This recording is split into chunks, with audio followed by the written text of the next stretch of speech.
Unemployment increase ஆகியிருக்க இந்த ஒரு சுச்சுவேஷனில் வேக்கன்சிஸ்லாம் பார்த்தீங்கன்னா ஃபில் பண்ணுறதுக்கான ஆக்ஷன் எடுக்காது ஏன் அப்படின்னு சொல்லி கவர்மெண்ட்டுக்கு ஹைகோர்ட்டே பார்த்தீங்கன்னா கொஸ்டின் ரைஸ் பண்ணியிருக்காங்க.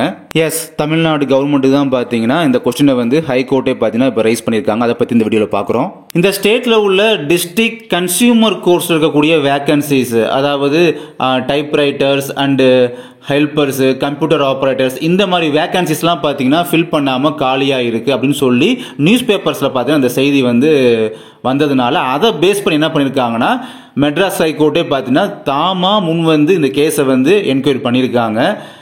அதாவது பார்த்தீங்கன்னா இந்த கேஸை வந்து chief justice mister honourable mister KR Sriram அவர்களும் and honourable chief justice mister Senthilkumar Ramamurthy இவங்களும் பார்த்தீங்கன்னா இவங்க முன்னால் வந்து இந்த கேஸ் வந்து என்கொயரிக்கு வந்திருக்கு.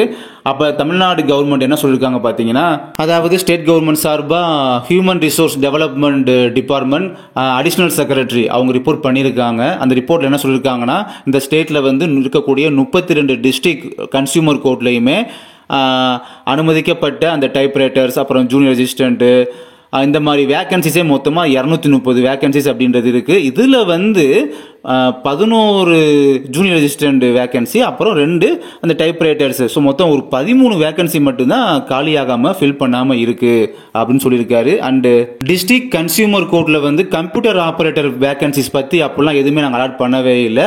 அண்டு ஸ்டேட் கன்சியூமர் கோர்ட்டில் வேக்கன்சி ஃபில் பண்ணாமல் இருந்த 2 டைப்ரைட்டர்ஸ் அண்டு 16 ஜூனியர் ரெசிஸ்டன்ட் போஸ்டிங்ஸ், இதெல்லாம் பார்த்தீங்கன்னா இதெல்லாம் ஃபில் பண்ணுறதுக்காக மொத்தமாக ஒரு 16-13 வேகன்சி வச்சுக்கோங்களேன். இதெல்லாம் ஃபில் பண்ணுறதுக்கு வந்து டிஎன்பிஎஸ்சி வந்து இதுக்கான ஆக்ஷன்ஸ்லாம் எடுத்துகிட்டு வர்றாங்க அப்படின்னு சொல்லி முடிச்சிருக்காங்க அந்த ரிப்போர்ட்டில்.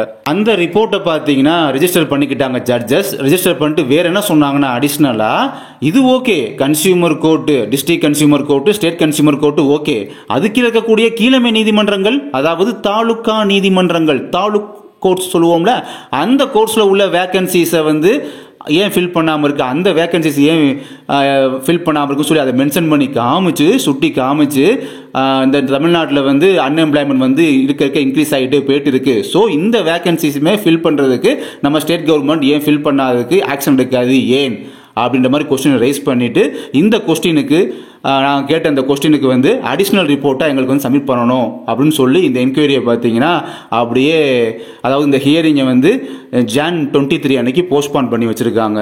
Jan 23 எப்போ பார்த்தீங்கன்னா அகைன் இந்த கேஸ் வந்து ஹியரிங் வரும். அப்போ இந்த தாலுக் கோர்ட்ஸ், அதாவது தாலுகா நீதிமன்றம் என்று சொல்லக்கூடிய இந்த கீழமை நீதிமன்றங்கள், இதெல்லாம் பார்த்தீங்கன்னா டிஸ்ட்ரிக்ட் கோர்ட் கீழே தான் வரும். இந்த கீழமை நீதிமன்றங்களில் வேக்கன்சிஸை வந்து ஏன் ஃபில் பண்ணலை அப்படின்றத ஸ்டேட் கவர்மெண்ட் இதே human resource development additional secretary வந்து என்ன ரிப்போர்ட் சப்மிட் பண்ண போறாரு, Jan 23 அன்னைக்கு சப்மிட் பண்றாரா, இல்லை சப்மிட் பண்ணாமல் ஹியரிங்கை திரும்ப அடுத்த ஹியரிங் தள்ளி போஸ்ட் பண்ண போறாங்களா அப்படின்றது. ஏன்னா கோர்ட்னா அப்படிதான், இந்த மாதிரி ரொம்ப இழுத்துக்கிட்டே தான் போவாங்க. ஸோ என்ன நடக்க போகுதுன்னு தெரியல, நம்ம வெயிட் பண்ணி பார்க்கலாம். தேங்க்யூ.